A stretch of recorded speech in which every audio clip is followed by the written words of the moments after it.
To support this podcast, go to positivesarcasm.com/donate. Any amount is appreciated. Once again, positivesarcasm.com/donate. Thank you and enjoy the program. This episode of the podcast is brought to you by PB and Joey. Simple, honest, and delicious. Go to pbandjoey.com for more information. $35 or more gets you free shipping. That's pbandjoey.com for more information. pbandjoey.com.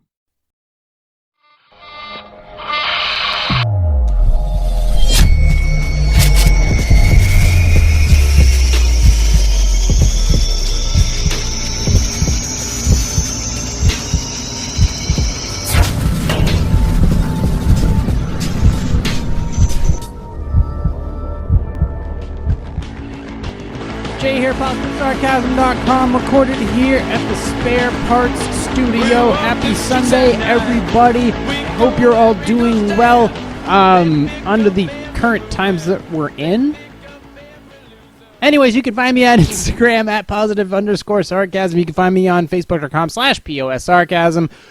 You can find me, you can still find me on TikTok. You can find me on TikTok at Positive Sarcasm. You want to go to my website, PositiveSarcasm.com. Shout out to all the people requesting posing music at this time as bodybuilding shows are starting to get underway.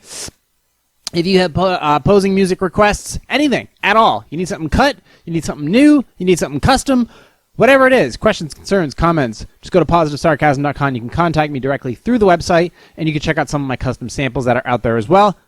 And they're also available for download. Or if you want something, just contact me. PositiveSarcasm@outlook.com. You can contact me through there. You can support the website any way, shape, or form. Music, movie reviews. Actually, I just saw the new trailer for the new Batman that's coming out whenever that happens to be.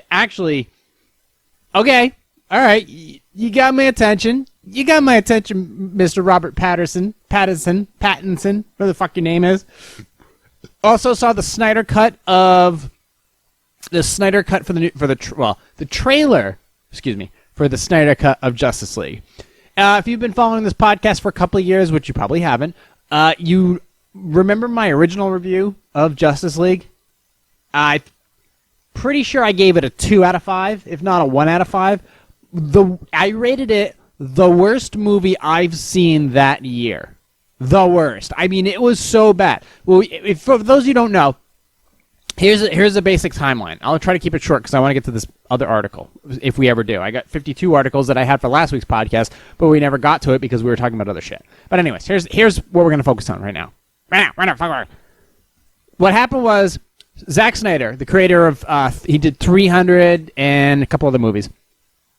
He was brought on to do Justice League. Justice League was Batman, Cyborg, Flash, Wonder Woman, all smashed together into one big movie. It was their Avengers, basically. It was the DC version of Avengers. They're all going to come together, fight some random baddie, and boom, that was going to be the Snyder, here we go. And after the failure that was Superman versus Batman, that wasn't looking too promising for Justice League. So Zack Snyder was working on that, and then something tragic happened in his family. So he was in post-production. He finished all the directorial stuff, all the filming for Justice League, and something tragic happened in his family. He had to step away. Now he basically, for whatever reason, decided to have Joss Whedon. Joss Whedon, if you don't know, he created the series Firefly, and he was also the director to the Avengers. Okay. What happened was he had Joss Whedon take over the final cut of putting, basically, one of the hardest parts of creating a movie, taking all the production pieces, all the raw video, and cutting it together to create Justice League. And for some reason, the Avengers... First of all, The Avengers was one of the coolest movies I ever saw in theaters. At least at that time, I enjoyed watching it. It was so entertaining. It was so light. It was so action-packed. It was fucking hilarious. However, whatever he tried to do with Justice League did not pan out as well. It was so bad. The CGI was terrible. I don't know what happened with that, but the CGI was so not believable. For a movie that was supposed to be more serious than The Avengers, where The Avengers was kind of silly, this was supposed to be more serious, but the CGI was way worse. And first of all, you knew none of the characters. You didn't know who Cyborg was, nor did you give a shit. You didn't know who the Flash was, nor did you give a shit. You knew who Wonder Woman was, but she was more of a fucking pussy, I guess for lack of a better term, than she was in Wonder Woman. Because Wonder Woman was a really good movie. It was one of the better comic book movies that I've seen in a long time. I gave it a solid 4 out of 5 stars for when I saw it at the time. I enjoyed the hell out of it in theaters. But the Diane, I believe that's what her first name is, that was in Wonder Woman, wasn't the one that showed up in Dawn of Justice, or not even close to the sad, pathetic Diane that showed up in Justice League. She was just, oh, my boyfriend this, my boyfriend that, my boyfriend, the man I loved. It's like, yeah, he's dead. We get it. Whatever Zack Snyder and all the other Patty Jenkins, the director of Wonder Woman, did with Gal Gadot, Joss Whedon ruined. No fault of Gal Gadot, no fault of the character of Wonder Woman, had everything to do with Joss Whedon. He killed that character. And the whole Ben Affleck thing, I have no idea. Whatever. Your opinion of it. He was a big, strong, first of all, he was a formidable Batman, okay? Most Batmans have been, actually, with the exception of Clooney. Val Kilmer, I give a pass. He got screwed. Val Kilmer could have been a very good Batman. Clooney never had a shot. But anyways, I'm rambling. What Joss Whedon did with the horrible jokes and the bad setting and the poor CGI, believe me, they had the whole budget behind them. They had over $200 million in production budget ready to go to make a huge movie. And it didn't pan out. The settings were garbage. And half the shit you saw in the trailer wasn't even in the fucking movie. So, I don't know what Joss Whedon did, but he ruined it. And that movie did not make a lot of money. As a matter of fact, I think it ended with a loss. So what they decided to do was, there was a huge clamoring online to do a Snyder Cut. So the Snyder Cut was basically, let's take whatever Zack Snyder was planning to do with Justice League and make a Snyder Cut. So Zack Snyder got re-involved because he heard loud and clear. First of all, your reputation's on the line as a director. If you come out with a shit movie, especially nowadays, sounds like a friggin' Soundgarden movement. Nowadays, the publishing companies like Paramount and Warner Brothers and Disney, if you're making shitty products, forget it. You're a one-hit wonder. They're not even going to look your way. I mean, right now, to give somebody a $100 million production budget, a $200 million production budget, you better have a couple winners under your belt. And right now, I don't even think the publishing companies are even going to give out that much money. I don't even know what they're doing right now. But forget it right now. But before then, there was a couple thuds as far as movies that came out in the last 5 to 7 years. I mean, some real clunkers. And Justice League was one of them. It was the worst movie I saw that year. So Snyder Cut, that one's being put together by Zack Snyder, and and that will be available on HBO Max. I don't know how it's going to pan out. I don't know what you're going to see. I don't know if it's just a marketing ploy to get people to watch HBO Max. I have no idea. I would rather hope for the best because it was a shitty movie. And I know it was a shitty movie not because of the way it was shot, because I was a fan of 300. I was a fan of 300 Rise of an Empire. I'm a fan of Zack Snyder as far as the way he shoots movies. As far as if he's directing it, if Zack Snyder is directing the movie, I'm going to like it to an extent. Like, I know he was also involved in Watchmen. I liked Watchmen. But there are other movies that were kind of shot like Zack Snyder's movies were shot. For example, what was it? Not Kick-Ass. That one with all the chicks. I don't know. Emily Browning was the star of it. Fucking terrible movie. It was like a women empowerment type of movie, but it was a garbage version of it. So that movie, I mean, Zack Snyder, if he's gonna cut a movie, I'm curious. I'm interested in it. So I'm hoping that it'll be available on HBO Max, I think in early 2021. And then you guys can go ahead and check that out. And then the Batman version of it, also the new Batman looks very dark, which it should be. It looks even darker than Christopher Nolan's version of it. Christopher Nolan's Batman was first of all, Christian Bale on point. The Dark Knight, excellent. Batman Begins, probably one of the most perfect comic book movies you can get into that you could really start with. But The Dark Knight Rises was clunky, The set pieces were far too big. Things were kind of thrown together, ultimately not believable, and ultimately kind of disappointing.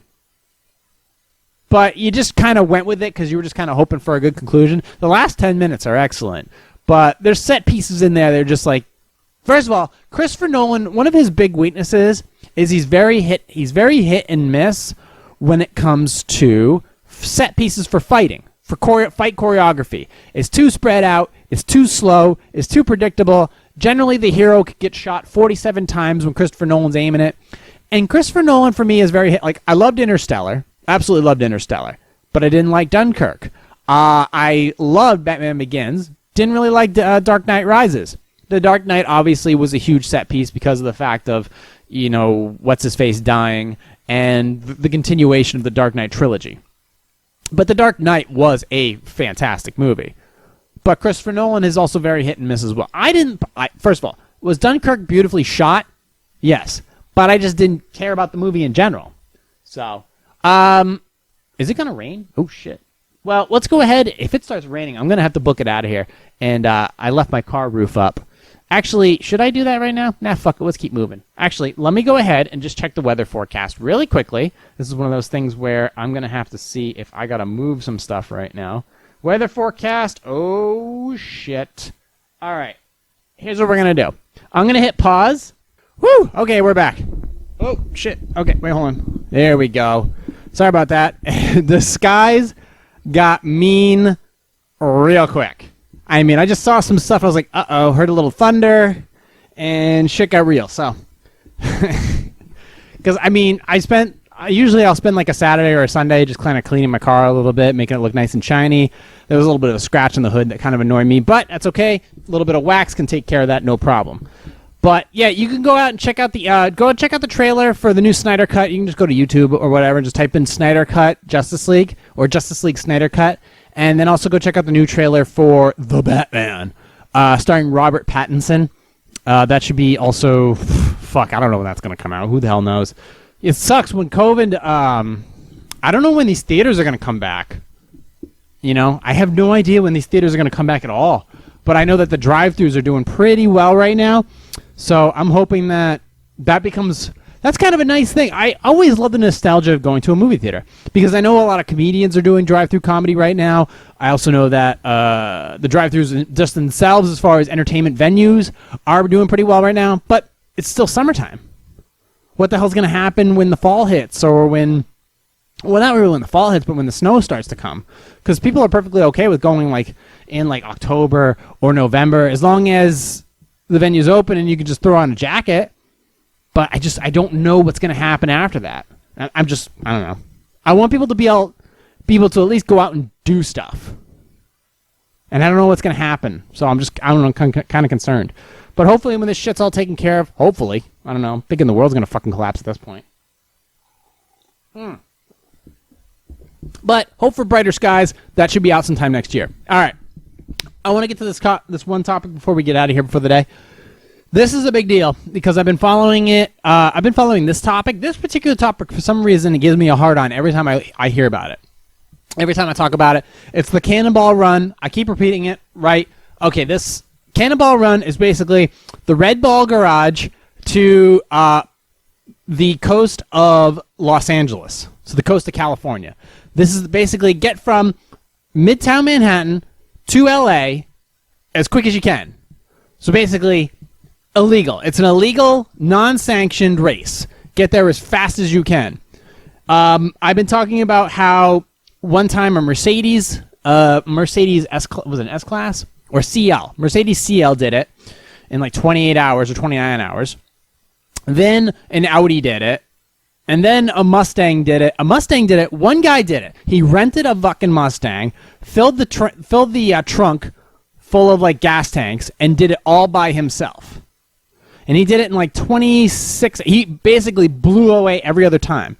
Now the big argument is that everybody's doing it midst COVID. There was a couple runs that were done during COVID, so it was almost like they were taking advantage of the situation. Which who cares at this point? It's the Cannonball Run. It's illegal. If you're caught doing it, because all these Cannonball runners, they're doing they average between 90 and 100 miles per hour and they do it in insane times. Within one day, you're all the way across the country, 3,000 miles. It's nuts. It's been broken again. Because at this point, are we running out of gimmicks on how to do it? I mean, it was cool to have a Mercedes do it. It was cool to have an Audi do it. And then it was cool to have an American car do it. I mean, a Ford Mustang do the Cannonball run and break the all-time record. Literally just a couple weeks or a couple months after the Audi did it. Well, it looks like Audi has taken the crown again, but they did it very, very cleverly. And, shout out to the New York Post for actually still being free to read, because generally when you click on these links, it's like, subscribe here. This is for premium readers. It's like, well, all right, well, you can kiss my ass. Thank Christ for the New York Post actually still being out there and free to read. So I'm going to go ahead and run this one. First of all, their headline by Paula Froelich, fake cop car. Now we're breaking some rules. Fake cop car blast through Cannonball Run, New York City to LA record. It's pretty clever because they just took an Audi. The Audi A8 was the last Audi to do it. And Audi A8 is the largest sedan that Audi makes. There's the A4, the A6, and the A8. The new A6s, they're like, the standard one comes in a 2-liter 4-cylinder turbocharge, which is actually pretty small for your standard A6. A6s used to come stock with a 6-cylinder engine. But because of regulations and stuff, they dropped it down to a small 2-liter turbo, which is nowadays the amount of horsepower it pumps out. It's fine. I mean, really, if you're going to move a mid-sized sedan, all you need is 180 horsepower to move it briskly from on-ramp to off-ramp. That's all you really need. And a 2-liter turbo will do that plentifully. Let's see. But this one, here's the article. An Audi rig to look like a cop car, so it's white, blew through the Cannonball Run record, making the trip to Los Angeles to California. Los Angeles to New York. Wait a minute. From Los Angeles to New York. Wait, he did it what? He did it backwards? I think he... Yeah, she wrote it backwards. Does she know anything about how this works? It starts in New York and ends in Los Angeles. That's how it works. Not the other way around. Unless they did it backwards, which I don't think... That's kind of... Does that even make sense? No, it's got to be to L.A. So, and right now, remember, L.A. is under quarantine. So if you drive from New York City and end in L.A., you've broken at least 2 quarantine laws right there. So, number one, you've pissed off Mayor de Blasio, who's a piece of shit. And then you've pissed off Mayor Eric Garcetti, who's also a piece of shit. So, congratulations. First of all, I'm a fan of the Cannonball record. The Cannonball Run, especially because it says fuck you to everybody. The Cannonball Run is basically a fuck you to any set of standard rules or guidelines out there. Sometimes, regardless of health and wellness or life and safety, you just need a couple of people just to say, you know what, go fuck yourself and go straight punk. But driver Arn Toman and Doug Tabbitt drove 2,800 miles in 27 hours and 25 minutes last November. So these guys have already done it. So that was the last time they did it. This time they did it in 25 hours and 39 minutes. The duo, let's see, credit COVID-19 and their incognito wheels with their breakneck speed. The duo took advantage of much quieter roadways during lockdown to cross the country at speeds of 175 miles an hour? What? In a 175 miles per hour? Okay, they were driving a 2016 Audi S6. So you have the A4, the A6, and the A8, and then you have the S4 and the S6 and the S8. The S models have a different suspension, different drivetrain, different and a different power plant. We're talking about different animals altogether. And then the duo took advantage of blah, blah, blah, that looked like a Ford Taurus police interceptor from far away. So they refashioned his Audi with a 45-gallon trunk-mounted fuel cell, reshaped front grille with a decoy badge similar to the front of the Interceptor. So basically they took a Ford badge and stuck it on the front of the Audi and made it look like a cop car. That's pretty clever. I have to admit, that's pretty clever. They reformatted blah, blah, blah, front of an Interceptor, and then Interceptor, police Interceptor, because when you buy a Ford Taurus or a Chevy Impala or a Ford Crown Vic, there's a little badge that says Police Interceptor on the back, so Interceptor. The man left the Red Ball garage in New York City, the traditional Cannonball starting point, at 6 p.m., so they could cover most of the Midwest in the dark. Makes sense. All right. Toman claims he and his driving partner managed to leave Manhattan in just 4 minutes and 30 seconds and stopped only 5 times to refuel, which took all of 31 minutes, the magazine reported. The Audi averaged a speed of 100 miles per hour. I remember when the Mercedes did it, it was like around between 94 and 96 miles per hour. That was when the Mercedes did it. Including, average speed of 100 miles per hour, including the fuel stops, and hit a high of 175 miles per hour. That's crazy. A network of scouts helped the team avoid police and road and track. That's what reported from Road and Track. So yeah, the one guy who did it by himself in the Mustang, impressive to say the least. But let's see. In June, Fred Ashmore set a solo record of 25 hours and 55 minutes in a rented Ford Mustang GT stuffed with fuel tanks. So the solo record, I don't know if you're going to beat that anytime soon. What else? That's pretty much it. So the question is, is this going to happen again? How are you going to... Well, okay. So now we're starting to split hairs here. So the guy who did it in a rented Ford Mustang all by himself did it in 25 hours and 55 minutes. These guys did it in 25 hours and 39 minutes. So really, 16, an average difference of 16 minutes. 16 minutes. That's what we're down to. So the question is it going to be broken again? What car is going to break it? How are you going to pull that off? How are you going to pull that off when you're approaching speeds at 100, number one, during COVID, number two, in a fake police interceptor, and number three, approaching speeds of 175 miles per hour? How much more can you do without getting caught or getting into an accident? That's, first of all, kudos to you. I'm still impressed. I support it. I don't care. I don't care how illegal it is. I don't give a shit. We may never see this again. Actually, maybe we will. Depending upon if everything if we go into a second lockdown, depending upon how other outlying factors change the economy or change transportation, whatever it is, we could see something like this again, but I don't know how. But it's very, very curious to see what's going to happen with this Cannonball run. Are they gonna up the fine? Are they gonna up, like, for example, if they find, like they do, for example, if you get pulled over for doing 95 miles per hour or 30 over the speed limit or a certain amount over the speed limit, not only do you get a ticket, you do get a ticket, but it says must appear. And you get a must appear, generally you lose your license. If you do a certain mile number above the speed limit, it's an immediate arrest. They tow your car and they put you in handcuffs. Well, what if they decide that they look at the record and they check like surveillance tapes and they notice certain key things? What if they all of a sudden start to assume that maybe you are in the middle of doing a Cannonball run? You get arrested, you do a you get arrested in the middle of doing a Cannonball run, and the cops piece together from surveillance tapes that you are in the middle of a Cannonball run. Do they change the punishment and have like a Cannonball run law where if you are deemed guilty of attempting the Cannonball run, that it's like some type of Class B felony or some shit? First of all, that would only make people want to do it more.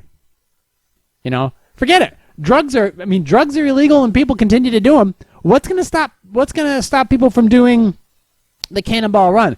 People specifically get cops. They go out of their way to have cops flip their lights so they can try to outrun them. In sports cars and supercars and hypercars and motorcycles, they do that all the time. People love the thrill. And the more you tell people that they can't do something, the more they're going to want to do it. So what's the fucking point? It's already illegal now. Why try to make it more illegal? Because that's what people do. Because people are assholes. People are assholes, and it's in our DNA to say, no, we're not going to do that. There's the conformity gene, and then there's the fuck you gene. And I feel like right now the fuck you gene is starting to come out a little bit more in society. But this Cannonball Run thing is so fascinating. It takes a lot of, with the exception of the Ford Mustang guy, this takes a lot of planning. It's very daring, and it's calculated with those stops, getting out of the car, refueling the tanks, how much you're refueling, trap points, what time you're leaving. That's a lot of work, and it's an investment. All that time, all that money, all that fuel, and all the risk involved.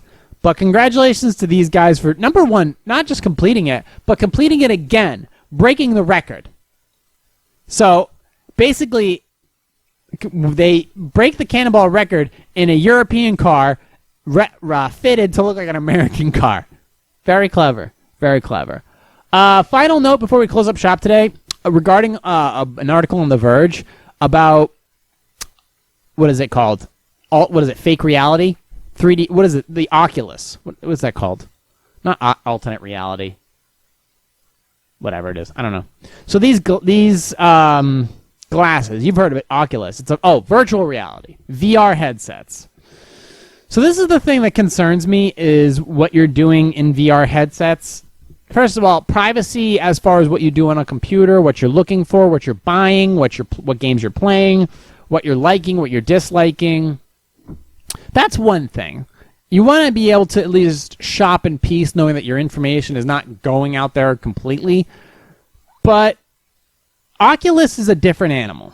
Oculus, that's a weird beast right there, because that's VR. That's virtual reality. It's in your face. It's kind of like, it's a real groundbreaking thing. I mean, 10 years ago it was really like interesting to see where it was going to go, and now the games are getting the quality of the games, your reaction to the games, the vibrations, it's really gone up in scale. But what's scary is now with Oculus is they're going to require all virtual reality headsets, you have to have a Facebook account. So in order to use an Oculus headset, you have to have a Facebook account. So you have to be signed into Facebook. So you know what that means. If you are using your Oculus headset and you're playing a game, or you're surfing the web, or you're looking up porn, or whatever you're doing with your Oculus headsets, for the record, I do not own a headset. I have a headset where I can put my cell phone in it, and then I can like fly a drone with it or whatever, but that's pretty much it. It's kind of borderline useless. Because number one, when I fly a drone, I don't use my cell phone. I have a specific tablet that I use to fly my drone with. But for anything look at this. Anything that you do on your Oculus headset, Facebook knows about. Facebook can use all that data to do whatever it wants with it. And the problem is not what they used, how they market you, how they use it to market you, or use that data to sell to other companies. It's when the data gets leaked. And I don't say if, it's when. Look at it this way. Any company right now has been hacked. Every company. Every credit card company has been hacked. Every social media company has been hacked. Every one of our credit reporting agencies has already been hacked. What was it? Equifax? Or Experian? One of the two? Equifax, I think it was. Had a massive data breach. And Facebook has had tons. Facebook has threats every single day. And now you have to. First of all, you spend enough money on an Oculus headset. Now you have to sign in and have a Facebook account before you start using it. How is this going to start applying to other pieces that you use? Other things that you use? Like, if you have a smart TV, you turn it on, you have to log in. If you have a computer, do you have to log in? If you have a phone, what do you have to log into? Well, first of all, with smartphones, yeah, you generally have like a Google account. If you have an iPhone, you have an Apple account. If you have a smartwatch, it's attached to something. If you have a smart speaker, what's that attached to? I'm against all of that. Number one, I don't wear smartwatches. Number two, I don't have any type of virtual reality headset. Number three, I don't use smart TVs. And I don't use smart speakers. Echoes, Alexas, Siris, Lenovo, fucking smart assists. I don't use any of that stuff. There's not a lot of value in it. Because as far as pros versus cons. Pros versus cons. There's not a lot of value in it. If you can't organize your own life, then you've got a much bigger problem. You can't have Amazon organizing your own life. And nowadays I go out of my way to not use Amazon. Out of my way. I don't remember the last time I actually purchased something from Amazon. I do a lot of purchasing on eBay. All my supplements I get through Vitamin World, and then I can still do a lot of other things as far as purchasing groceries or what have you. I have pulled back. I am concerned that one day I won't be able to do something. I'm concerned about that. I have enough online accounts when it comes to how I upload my podcasts, how I upload the videos, how I use my social media, and what have you. But I don't have one. Another thing, too. I have 3 tablets, including my smartphone, that all run Android. All my computers, every single computer that I now run has Windows 7. The last computer I had that ran Windows 10 is dead. All the other computers run Windows 7. Why? Number one, I don't like Microsoft Edge anymore. They just killed off Internet Explorer. I don't like Google. I only use Google Chrome to download certain things, but other than that, I don't use that anymore. I just kicked Firefox to the curb. I use Brave now and DuckDuckGo, and I don't trust Windows 10 ultimately. It's too resource heavy. I don't like the way it's set up. It's private. It's a massive breach in privacy. It's got tons of fucking malware, and they say that like Microsoft Windows 7 is prone to data attacks. Well, shit, if they're urging everybody not to use it and to go upgrade to Windows 10, why wouldn't the hackers focus all their time on Windows 10? That's what all the major companies are using. That's what all the current users are using. So they're going to go after that. They're going to target that. And most of my computers are off most of the time. So you only have limited amounts of time to get shit on my computer. I mean, granted, if a hacker wanted to get into my computer or anybody else's computer, they're getting in. They're getting in. Period. If they do, great, good on you. I don't know what you're going to steal, but good luck to you. But I'm not for large companies like this owning shit and saying you have to do that. How much money is enough? Well, apparently none. There's no such thing. They just want more. And Facebook, one thing, owning Oculus, okay, they make money off the purchases and apps, in-app game purchases and all that other shit from owning Oculus. But then they get your data. They get your data from what you use in the headset, and then they could use that data to sell it and make money off that as well. Because it's never enough with these fucking companies. And that's how they own you. And that's how your privacy's breached. And that's why you shouldn't buy an Oculus headset. So, anyways, I'm at 34 minutes. I'm done for today. That last article was just, I wanted to let you know, FYI, whether I covered it properly or not, you should be aware of this, of that. It's a warning. It's a warning. So my advice to you is do 175 miles per hour in an Audi all the way across the United States and not buy an Oculus headset. You can find me on Instagram at @positive_sarcasm. You can find me on Facebook.com/POS Sarcasm. You can also find me on TikTok at Positive Sarcasm. Hit me up on my social medias. Hit me up on my YouTube channels, Positive Sarcasm and Positive Sarcasm Podcast. And, of course, if you have questions, concerns, comments, you can email me directly at positivesarcasm@outlook.com. Thank you for all the comments and messages regarding last week's podcast. That was actually a lot of fun. I actually now have a time capsule of my mother, her and I sitting down for an hour and having a conversation. That's something that will always be there. That will always be there. And that's something to be thankful for. So you can go ahead and check that one out. You'll know it when you see it. But until then, thank you for listening, watching, and subscribing. You can find me on iTunes, Stitcher, Google Play Music, which is going away, but you can still find me on the Google platforms. You can find me iTunes, Stitcher, Google Play Music, Spotify, iHeartRadio, TuneIn, Podcast Addict, Podbay, CastBox, anywhere where podcasts are available, also downloadable and streamable from PositiveSarcasm.com.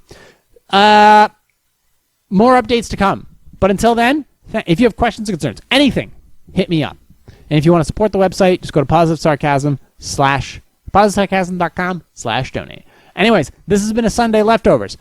I will talk to you all on Wednesday, recorded here from the Spare Parts Studio. This has been a Positive Sarcasm presentation.